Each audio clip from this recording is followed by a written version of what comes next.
Hello students, welcome to Ranjan classes. उम्मीद करता हूँ घर पे होंगे, सुरक्षित होंगे, अपना अच्छा ख्याल रख रहे होंगे, पूरा ख्याल रख रहे होंगे, अपने साथ अपने परिवार का भी ख्याल रख रहे होंगे। आज मैं उन बच्चों के लिए एक गुड न्यूज़ लेके आया हूँ, एक अच्छी खबर लेके आया हूँ। जो बच्चे इस टेंशन में थे कि यार मेंस का पेपर कब होगा, एडवांस का पेपर कब होगा, अभी तो बोर्ड के एग्जाम्स ही कम्प्लीटली ख़त्म नहीं हुए होंगे। कुछ बच्चों को नीट की भी टेंशन हो रही थी। हालांकि नीट के बारे में भी कोई खासा अपडेट नहीं है हमारे पास, लेकिन हाँ मेंस और एडवांस के लिए एक अपडेट है हमारे पास।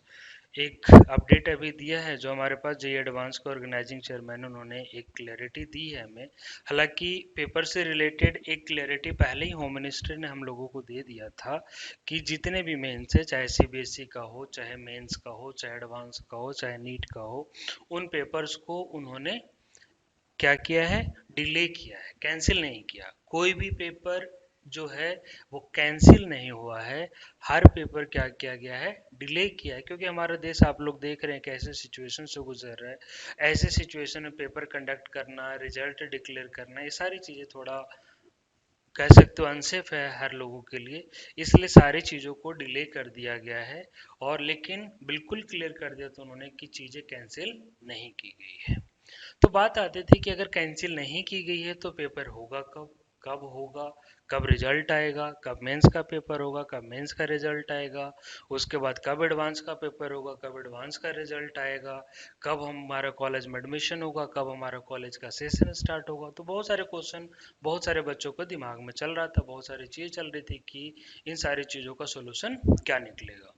इस सोल्यूशन को निकालने के लिए जो हमारे पास चेयरमैन साहब थे, उन्होंने एक अच्छी न्यूज़ दी हमें, एक बात बताया हमें कि बेसिकली जो जेई मेंस का पेपर जो अप्रैल में होना था, जो जेई मेंस का पेपर अप्रैल में होना था, उस पेपर को अप्रोक्सीमेटली उन्होंने बोला जो टेंटेटिवली है वो 22-22 जून को शिफ्ट कर दिया।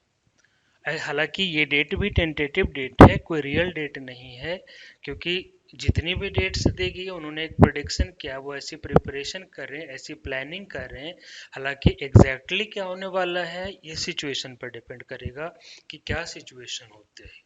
तो उन्होंने क्या करा कि जो जेई मेंस का पेपर था उसके लिए अप्रोक्सीमेटली 20-22 जून का टाइम दिया। और हर साल मेंस और एडवांस के बीच में सब बच्चों को पता है कि एक माइनर सा गैप आता है, अप्रोक्सीमेटली 2 से 3 वीक का गैप आता है। हर साल का किसी भी साल का आप देख लो, तो जब मेंस का पेपर होता है, रिजल्ट आता है, रैंक आती है, उसके बाद एडवांस के 2 से 3 वीक का गैप दिया जाता है। तो अप्रोक्सीमेटली मान के चलो 2 से 3 वीक का गैप मिल गया आपको, 2 to 3 वीक्स का गैप मिल गया आपको। तो 2 to 3 वीक्स के गैप की अगर बात करें तो उनकी बात माने तो उन्होंने कहा कि जो जेई एडवांस का पेपर होगा, जो हमारा जेई एडवांस्ड होगा, वो जेई एडवांस्ड जो होगा वो अप्रोक्सीमेटली 12 जुलाई को होगा। 12 जुलाई को वो कंडक्ट करेंगे जे एडवांस का पेपर। ऐसा करें, 12 जुलाई को पेपर करेंगे, फिर रिजल्ट आएगा, और जो एकेडमिक सेशन कॉलेज में चलता है वो सितंबर से स्टार्ट करने की तैयारी करें, ऐसा वो प्लान करें। फिर से मैं रिपीट करता हूँ, हालांकि सारी चीज़ें क्या है, टेंटेटिवली हैं। एग्जैक्टली क्या होगा ये सिचुएशन डिपेंडेंट होगा। हालांकि अगर मैं इसको दूसरे पॉइंट ऑफ व्यू से देखूं, एक स्टूडेंट के पॉइंट ऑफ व्यू से देखूं, तो जो पेपर हमारा अप्रैल में होता था वो पेपर हमारे पास जून में होगा। हमें पता है कि अप्रोक्सीमेटली अप्रैल फर्स्ट वीक में मेंस का पेपर होने वाला था। अप्रैल फर्स्ट वीक में पेपर हुआ नहीं, तो आप मान के चलो कि हर एक बच्चे को 2 से ढाई महीने का एक्स्ट्रा टाइम मिल गया। मेंस के प्रिपरेशन के लिए आप लोगों को 2 से ढाई महीने का एक्स्ट्रा टाइम मिल गया। अगर कोई बच्चा चाहे तो इस 2 से ढाई महीने में इतना हार्ड वर्क कर सकता है, इतनी मेहनत कर सकता है, इतनी चीज़ों को ग्रैब कर सकता है कि वो एक अच्छी परसेंटाइल गेन कर सकता है। अगर आपकी परसेंटाइल अच्छी होगी तो नो डाउट आपके रैंक भी अच्छे होंगे। अगर मेंस में बहुत अच्छी परसेंटाइल आती है और अपने नॉलेज को थोड़ा इन्हेंस कर लें, चाहे फिजिक्स की बात करें, चाहे केमिस्ट्री की बात करें, चाहे मैथ्स की बात करें, अगर मैं थोड़ी डेप्थ में जा करके बात करता हूँ, अगर देखो जो जे एडवांस का पेपर होता है वो रट्टा पेपर नहीं होता। आप रट करके एडवांस का पेपर क्वालिफाई नहीं कर सकते। आपको एडवांस का पेपर क्वालिफाई करने के लिए नॉलेज की ज़रूरत पड़ेगी।